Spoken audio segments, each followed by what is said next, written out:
믿음의 사람 네 번째 아브라함의 이야기를 오늘 나누려고 합니다. 11장 8절 말씀 저희가 다시 한번 읽겠습니다. 8절 시작. 믿음으로 아브라함은 부르심을 받았을 때 순종의 장차 유업으로 받을 곳으로 나아갔습니다. 그런데 그는 어디로 가는지 알지 못하고 나아갔습니다. 부르심은 우리가 대단해서 시작되는 것이 아닙니다.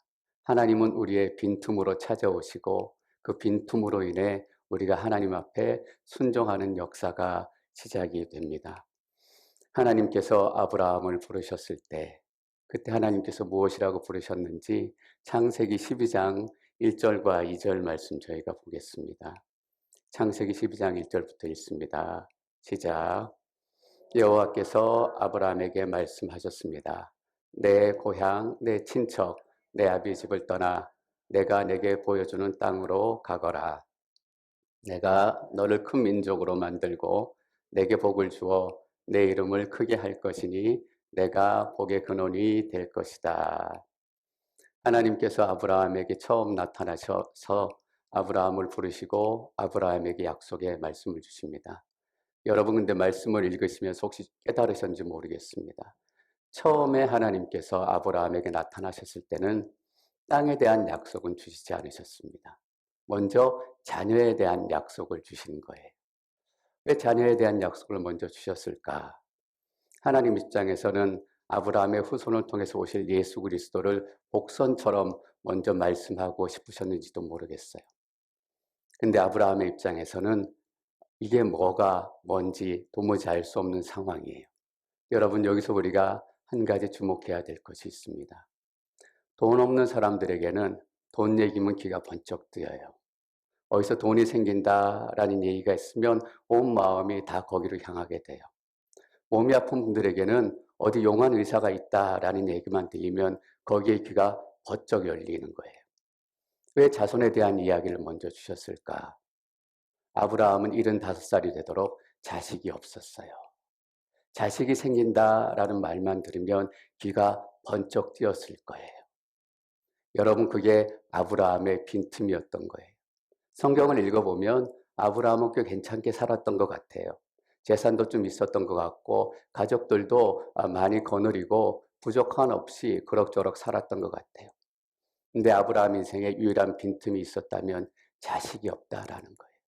근데 하나님께서 아브라함에게 어느 날 문득 나타나셔서 내가 하늘의 별처럼 바다의 모래처럼 많은 자손을 주겠다라는 얘기를 들었을 때 아브라함의 귀가 번쩍 열리지 않았겠어요? 돈 얘기했으면 아브라함이 별로 관심 안 가졌을 거예요. 건강 얘기했으면 아브라함의 귀를 움직이지 못했을 거예요. 여러분 하나님께서는 우리의 빈틈을 치고 오시는 거예요. 우리가 부족함 때문에 또 없는 것 때문에 아픈 것 때문에 얼마나 속상해하는 일이 많은지 모르겠어요. 근데 제 삶을 돌아봐도 그렇고 여러분 각자의 신앙의 여정을 돌아봐도 그렇잖아요. 내 삶 가운데 있는 그 빈틈, 없는 거, 아픈 거, 눈물 이것 때문에 우리가 하나님을 찾게 됐죠. 그리고 여기 와서 예배하고 눈물로 기도하게 되는 거예요. 제가 목사로 사역하다 보니까 저한테 오셔가지고 왕년 얘기하는 집사님들 참 많으시더라고요. 목사님 제가 왕년에 한 달에 얼마 벌었는지 아세요? 내가 왕년에 집이 어떻는지 아세요? 내가 왕년에 얼마나 엄청난 일을 했는지 아세요? 왕년 얘기를 그렇게 많이 하시는 거예요. 그때 저는 속으로 뭐라고 얘기하냐면 집사님 지금 말고 제발 왕년에 저 좀 찾아오시죠. 그래서 저 좀 맛있는 거 좀 많이 사주고 그 놀라운 것도 함께 누리게 좀 해주시죠. 농담 삼아 그렇게 생각하는데 그런 일은 별로 생길 것 같지 않아요. 눈물이 없을 때, 아픔이 없을 때, 부족한 게 없을 때, 다시 말하면 우리 삶에 빈틈이 없을 때는 우리 하나님을 필요로 하지 않는다고요. 하나님을 원하지 않아요. 믿음도 원하지 않고 목사는 더더군다 필요가 없어요. 왜 저한테 오셔가지고 왕년 얘기를 하실 수 있냐 하면 지금 그 삶이 무너져 있기 때문이에요. 그 삶 가운데 눈물이 시작됐기 때문이에요. 그 눈물 때문에 하나님 앞에 서고 그 눈물 때문에 하나님 앞에 간절히 기도하다 보니까 여기까지 온 거예요. 왕년만큼 우리가 못 살 수도 있어요. 왕년만큼 우리가 건강하지 않을 수도 있어요. 그러나 왕년보다 못한 지금 현재 때문에 내가 하나님을 만나고 있다면 우리 삶의 이 빈틈이 하나님의 역사 안에서 얼마나 그 축복인지 우리가 깨달아야 해요. 모든 게 다 있으면 우리가 하나님을 더 잘 믿을 것 같죠. 여러분, 절대 그렇지 않다라는 걸 우리가 너무나 잘 알고 있습니다. 사람은 이기적이에요. 있으면 하나님 찾지 않아요. 여러분 삶에 지금 부족한 것이 무엇입니까? 제 삶 가운데도 지금 삶에 부족한 것들이 너무나 많아요. 때로는 건강 때문에 하나님 앞에 눈물로 기도할 때가 있어요. 건강했다면 제가 아픈 분들의 마음을 더 이해하지 못했을지 모르겠어요. 여러분 기대하십시오. 여러분의 빈틈에 하나님께서 찾아오실 거예요. 그래서 하나님께서 여러분을 부르실 때 여러분의 눈물 때문에 여러분이 하나님의 부르심에 주목하게 될 거라고 저는 믿습니다. 여러분, 순종은 어떻게 하게 되는 건가? 순종은 믿음으로 시작하는 겁니다. 우리는 순종을 돈으로 하려고 해요. 순종을 능력으로 하려고 해요. 순종은 믿음으로 하는 거예요. 너무나 당연한 얘기 같죠. 근데 우리의 신앙을 살펴보면 너무나 당연하지 않다라는 게 문제예요. 순종을 돈으로 하시려는 분들 너무나 많은 거 아세요? 하나님, 비즈니스가 좀 잘 되고 제 삶이 먹고 살만해지고 좀 안정되면 제가 예배드리고 그때 기도도 하고 그때 새벽 기도도 좀 나올게요. 돈으로 순종하려고 해요. 어떤 분들은 나이로 순종하려고 하는 분들이 있어요. 하나님, 제가 은퇴하면 그때 선교할게요. 어떤 분들은 자식으로 순종하려는 분들도 계시더라고요. 하나님, 일단 제가 아들, 딸 결혼이나 장가나 시 보내고 나서 제가 좀 더 열심히 할게요. 여러분, 순종은 뭘로 하는 건가? 믿음으로 하는 거예요. 제가 온누리교회 하영조 목사님 살아계실 때 CGN TV를 시작하시고 또 기도하시고 그런 간증 또 그런 내용들을 많이 들었어요. CGN TV를 생각할 때마다 저 개인적으로는 감동이 있어요. CGN TV를 운영하려면 인공위성을 몇 개나 사용해야 되는데 몇 천만 원 가지고 될 일도 아니고 몇 억 가지고 될 일도 아니고 최소한 몇십억이 들어가는 일이에요. 한 교회에서 대형 교회지만 몇십억을 들여가지고 인공위성을 띄우고 인공위성을 사용하고 이런 일들이 가능하겠어요. 돈으로 순종하려고 했다면 그때 하영조 목사님은 온누리 교회는 순종하지 못했을 거예요. CGN TV는 시작되지 못했을 거예요. 그때 하영조 목사님과 온누리 교회는 선교에 필요하다. 이거 하나만을 가지고 순종하며 시작했던 거예요. 선교사님들이 기뻐하셔. 하영조 목사님이 이렇게 얘기하셨던 음성이 아직도 귀에는 생생한 거예요. 순종은 믿음으로 하는 거다. 그렇다면 여러분, 믿음이 무엇일까요? 우리는 믿음에 대해서 너무나 많은 오해를 가지고 있어요, 사실. 여기서 우리는 칼빈이 믿음에 대해서 정의했던 그 정의를 다시 한번 귀담아 들을 필요가 있어요. 칼빈은 이렇게 얘기했습니다. 믿음은 그리스도를 아는 것이다. 여러분, 믿음은 그리스도를 아는 것이고 믿음은 그리스도예요. 근데 우리는 믿음을 어떻게 생각하냐 하면 내가 병이 나을 거다, 나을 거다, 나을 거다. 내가 다시 일어설 거다, 일어설 거다. 내가 믿습니다, 믿습니다, 믿습니다. 그러면 이게 믿음이라고 생각해요. 여러분 아니에요. 아무리 주여 주여 주여 큰 목소리로 외쳐도 그 기도에 그리스도가 빠지고 그 믿음에 그리스도가 빠지면 그것은 기도가 아니에요. 그것은 믿음 아니에요. 여러분 재밌는 질문 하나 드릴까요? 치유 집회 우리가 종종 가잖아요. 치유 집회의 목적이 뭐예요? 병 고침 받는 거, 회복되는 거? 여러분 사실 그거 아니에요. 치유 집회 목적은. 치유 집회 진짜 목적은 그리스도를 만나는 거라고요. 하나님 만나는 거라고요. 근데 우리가 치유 집회 가서 그리스도도 빠지고 하나님도 빠지고 내 병 고쳐주십시오. 낫게 해주십시오. 주여 주여 주여. 왜 병이 낫지 않아요? 외침만 있고 구호만 있고 눈물만 있고 그리스도가 빠졌기 때문이에요. 우리 믿음에서 그리스도가 빠지면 어떤 일이 일어나는지 아세요? 내 손에 얼마큼 가졌나 이거 본다고요. 내가 얼마큼 안정이 됐나. 내가 얼마큼 능력이 있나. 그러니까 사람들이 안 된다고 하는데, 의사가 못 고친다고 하는데, 사람들이 도저히 가망이 없다고 하는데, 그러면 안 되겠네. 이런 결론이 내려진다고요. 근데 그리스도를 알게 되고 그리스도를 믿게 되는 순간 여러분 그 병은 떠나가요. 제 아내가 오랫동안 아팠던 기간이 있었어요. 그때 어떤 목사님이 저에게 해줬던 말이 문득문득 생각날 때가 있어요. 믿음의 진수라고 생각이 돼요. 하나님 부르신 대로 따라가다 보면 어느 순간인가 그 병이 나아 있을 거라는 거예요. 여러분 그 말이 절대적으로 맞다는 걸 저는 제 삶을 통해 직접 경험해요. 병 낫게 해주시고 치유 집회 암만 쫓아다녀도 그리스도는 빠지고 주여 주여 주여 삼창만 남았으니 병이 나을 리가 있어요? 근데 그리스도를 만나고 그리스도를 찾아가면 어느 순간인가 병이 떠나가 있는 거예요. 어느 순간인가 하나님으로 말미암아 우리의 빈틈이 메꿔져 있는 거예요.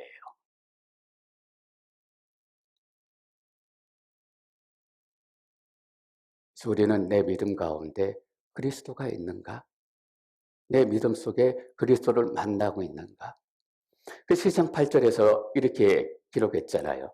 8절 말씀을 다시 한번 읽을까요? 8절 읽겠습니다. 시작. 믿음으로 아브라함은 부르심을 받았을 때 순종해 장차 유업으로 받을 곳으로 나아갔습니다. 믿음으로, 거기까지 읽겠습니다. 믿음으로 순종했다라는 거예요. 아브라함도 믿음으로 순종하고, 우리도 믿음으로 순종하고, 여러분 저 목사입니다. 여러분 보시기에 누구보다 믿음이 좋을 것 같지만 제 자신도 그런 믿음의 의를 원할 때가 얼마나 많은지 모르겠어요. 우리 교회 안에 뭐 있나? 우리 성도님들 안에 뭐 있나? 이거 먼저 생각할 때가 너무나 많은 거예요. 우리 교회 안에 이거 있으니까, 우리 성도님들 안에 이거 있으니까 우리 교회가 잘 되겠지. 우리 교회가 부흥하겠지. 저도 그렇게 생각할 때가 너무나 많은 거예요. 내가 가진 것, 우리가 가진 것을 생각하면 우리의 미래는 너무나 암담해져요. 한 발도 움직일 수 없다고요. 여러분, 저는 예수 그리스도를 알아가는 축복이 여러분 삶 가운데 임하시기를 축원합니다. 그리스도를 만나면 병은 낫게 돼요. 귀신은 떠나게 될 줄 믿습니다. 앵커리지 온누리 교회에 하나님께서 더 크신 축복을 주실 줄 믿습니다.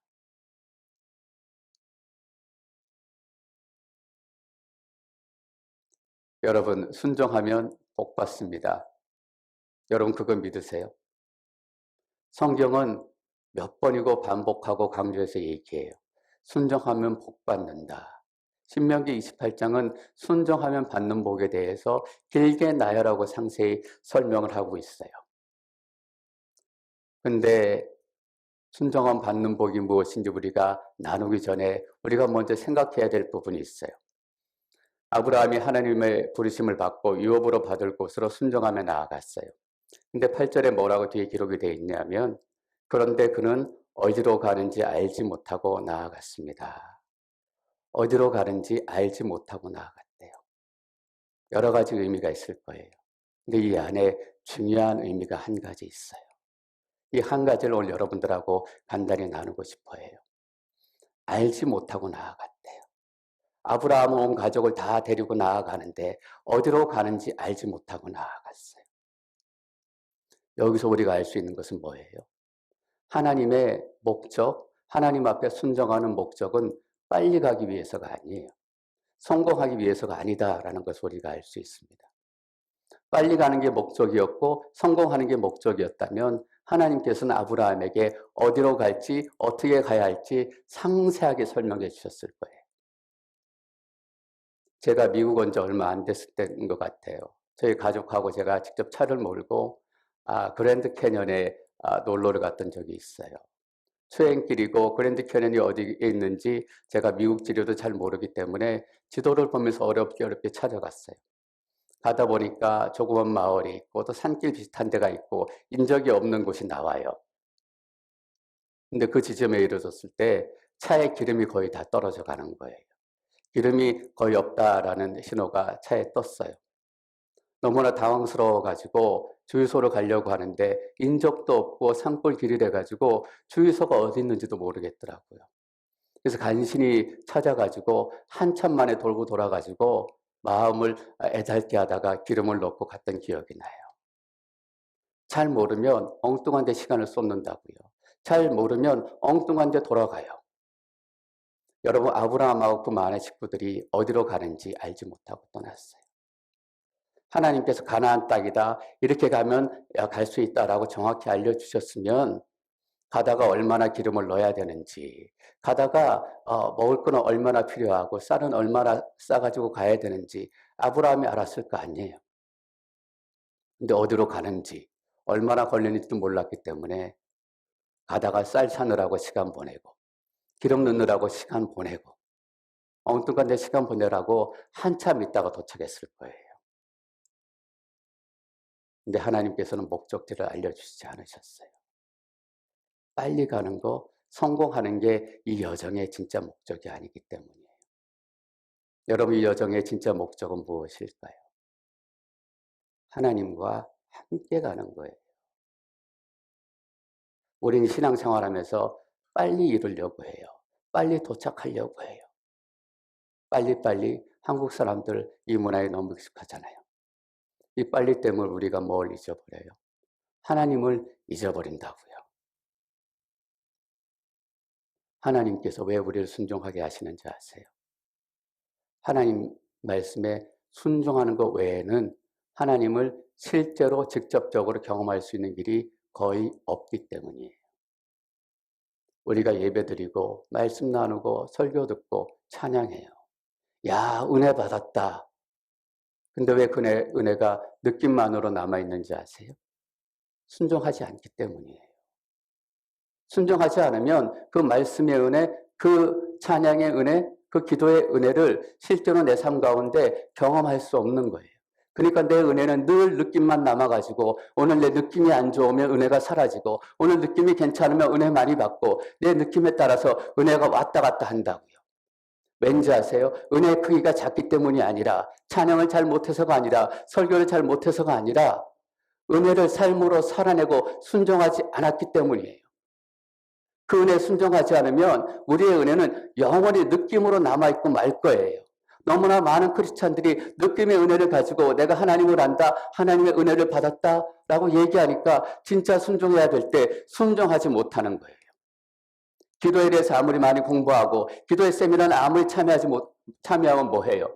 실제로 기도하지 않으면 기도가 뭔지 경험할 수 없어요. 실제로 기도하지 않으면 기도의 능력이 어떤 건지 알 수가 없다고요. 목사님, 기도하면 이루어질까요?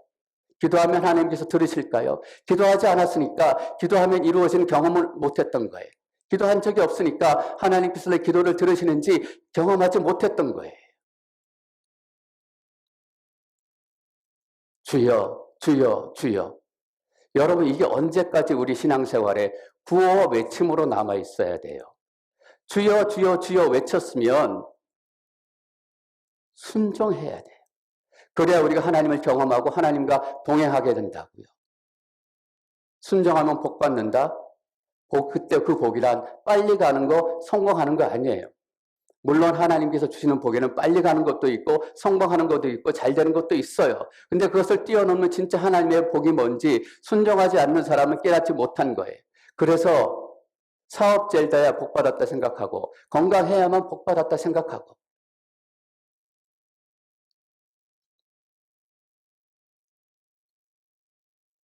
여러분, 아브라함이 얼마나 불안했을까요? 어디로 가는지 알지도 못하고 많은 식솔들과 그 재물들을 가지고 긴 여정을 시작했어요. 가면서 아브라함 또 가족들이 어떤 생각했을까요? 내가 이러다 엉뚱한 데 가는 거 아닌가? 하나님께서 자손을 주겠다라고 해서 하나님 말씀을 듣고 출발했는데 어디로 가야 되는지 그냥 매일매일 한 걸음 가는 거예요. 눈에 보이는 대로 또 하나님께서 그날 하루 인도해 주시면 하루 가는 거예요. 이러다 삼천 보러 가는 거 아니야? 정작 하나님께 지시할 그 땅에 도착했는데 내가 그 땅을 모르고 지나쳐 버리는 거 아니야? 여러분, 이 아브라함의 두려움이 누구의 두려움이에요? 우리 인생의 두려움이라고요. 우리 신앙의 두려움이에요. 우리 기도의 두려움이에요. 내가 하나님 믿고 살아간다고 살아가는데 어디로 가야 될지, 어떻게 해야 될지 때로는 잘 몰라서 하나님 이러다 내 인생 망하는 거 아니에요? 정작 하나님이 인도하시는 길을 가야 되는데 그 길에 도착했는데 내가 엉뚱한 길로 가야 되는 거 아니에요? 늘 불안해하고 걱정해야 하고 여러분 그런 불안, 그런 걱정 안 하셔도 돼요.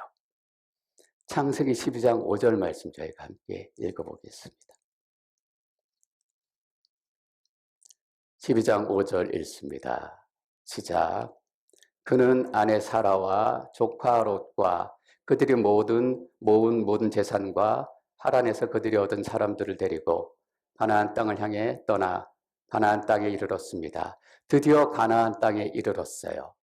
가나안 땅에 이르렀을 때 다시 한번 하나님께서 아브라함에게 나타나 말씀하세요. 12장 7절 말씀 함께 읽습니다. 창세기 12장 7절 시작. 여호와께서 아브라함에게 나타나 말씀하셨습니다. 내가 내 자손에게 이 땅을 주겠다. 아브라함은 여호와께서 자신에게 나타나신 그곳에 제단을 쌓았습니다. 그 땅에 도착하니까 하나님은 나타나셔서 뭐라고 하세요? 맞다. 이 땅이 내게 지시한 바로 그 땅이다 라고 말씀하세요. 여러분 하나님께서 내게 가르쳐주지 않으면 어떡하지? 내가 모르면 어떡하지? 내가 하루하루 그냥 살다가 큰 그림을 놓치면 어떡하지? 여러분 하나님 안에 절대 그런 일은 생기지 않아요.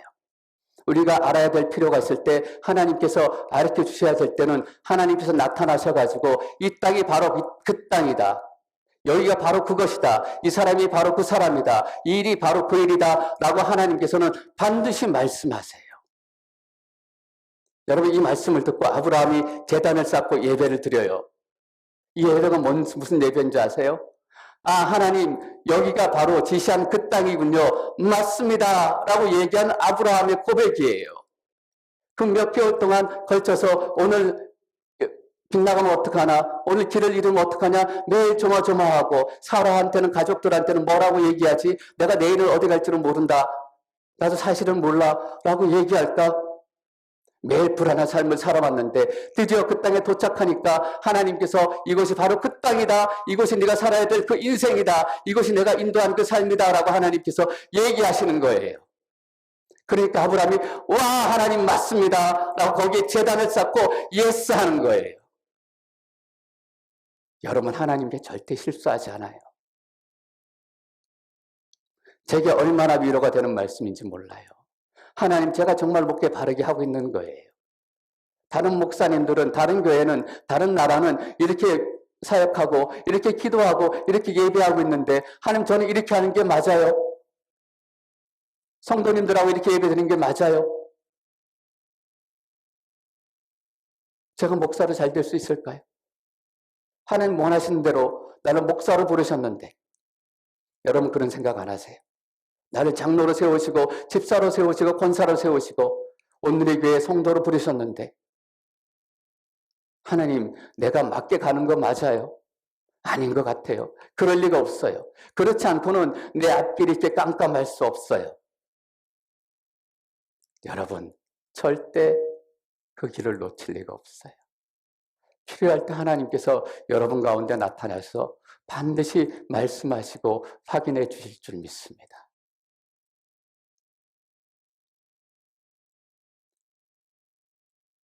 여러분 우리가 우리의 삶을 어느 정도 살고 우리의 삶을 돌아보고 또 생각하고 평가하게 되는 그 순간 우리 모두는 고백하게 될 거예요. 아, 하나님께서 여기까지 인도하셨구나. 매일 하루하루 불안해하고 기도하면서도 매일 걱정하고 조바심 내고 노심초사하고 하나님 우리 애들 어때요? 어떻게 해요? 우리 남편 어떻게 해요? 우리 교회 어떻게 해요? 안달복달하고 매일 그렇게 기도하면서 살아왔는데 그래도 평안할 때나 불안할 때나 있을 때나 없을 때나 건강할 때나 아플 때나 그 하나님의 말씀 하나 붙들고 순종해서 살아왔더니 우리 삶의 어느 순간 아 하나님 바로 여기군요. 하나님께서 인도하시기로 작정하셨던 내 삶의 여정이 여기군요 라고 고백하고 하나님 앞에 눈물로 감사하며 예배드릴 그 순간이 반드시 올 거라고 믿어요. 여러분의 아브라함의 삶뿐이겠어요. 그것은 박재영 목사의 삶이기도 하고 여러분의 삶이기도 한 거예요. 그때 우리는 인생의 안도의 한숨을 쉬게 될 줄 믿습니다.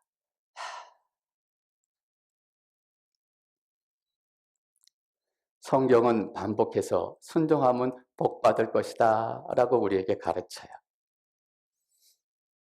여러분, 순종 그냥 빨리 가는 거 아니에요. 빨리 갈 필요가 있을 때도 있어요. 성공 그냥 성공하는 것만이 아니에요. 성공할 필요가 있을 때도 있어요. 순종의 축복은 뭐냐면 하나님과 함께 그 여정을 시작하는 겁니다. 그래서 그리스도를 더 깊이 만나고 믿음을 가지게 되고 믿음이 깊어지고, 그래서 하나님이 어떤 분이신가, 하나님이 누구신가, 하나님께서 내 삶 가운데 무엇을 행하셨는가 라는 것을 실제로 내 삶 가운데 경험하는 거예요.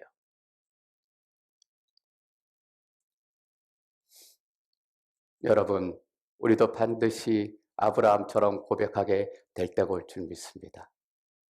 내가 내 삶을 억지로 살아낸 것이 아니라 하나님께서 나를 살게 하시고 걷게 하시고 숨쉬게 하시고 여기까지 오셨음을 우리가 알고 고백하게 될 거예요. 여러분, 그리고 그 고백하는 순간 우리는 그 놀라우신 하나님과 얼굴과 얼굴을 맞대어 만나게 될 그 천국에 대한 소망이 우리 삶 가운데 더 커지게 될 거예요. 그때는 이 땅에 미련을 가지지 않고 하나님, 내가 하나님 더 빨리 만나고 싶어요. 그 놀라운 하나님 더 빨리 만나는 영광을 갖고 싶어요. 내 가족을 떠나는 거, 이 땅에 내가 남겨진 것을 떠나는 것은 미련도 있고 이별하는 것이 아프기도 하지만 하나님을 만나는 영광이 너무나 크기 때문에 하나님 이 땅의 것들은 아무 미련도 없어요. 내 남편이, 내 아내가, 내 자식이 그 하나님을 더 깊이 만날 수 있다면 저는 시간도 포기하고 돈도 포기하고 내 호흡도 포기할 수 있어요.